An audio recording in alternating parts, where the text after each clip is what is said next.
in Math, 6th grade. This is Lesson 70, Volume.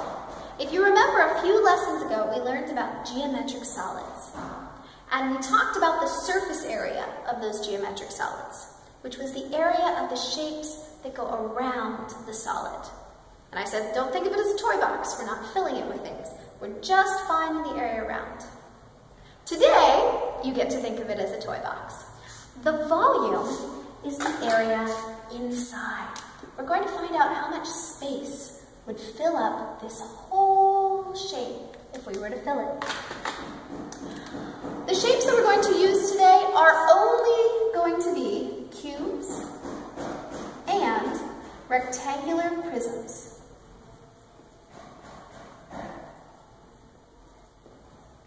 There are other ways to find volume for other shapes, but today we're just going to do cubes and rectangular prisms.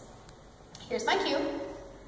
If I want to find out how much stuff will fit in there, there's a very easy formula for that.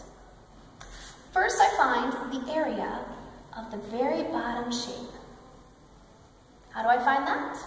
Well, that's easy. That's the length times the width. That's the area of the bottom shape. Then I want to know how many of those areas there are moving up in the shape. Well, that's easy. That would be the same as the height. Length, width, height.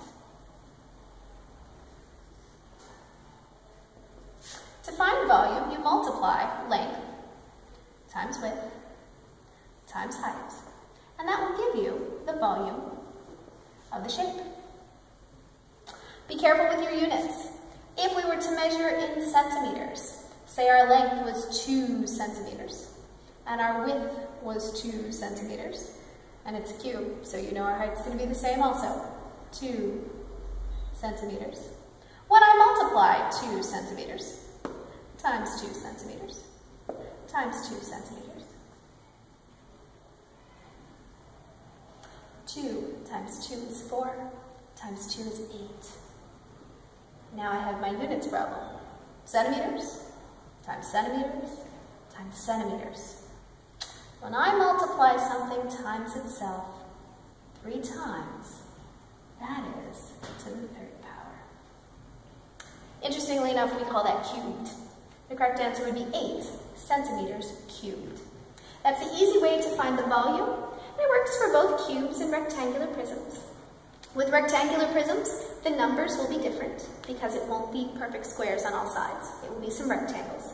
But no matter what these numbers are, if you multiply the length times the width times the height, it will give you the volume.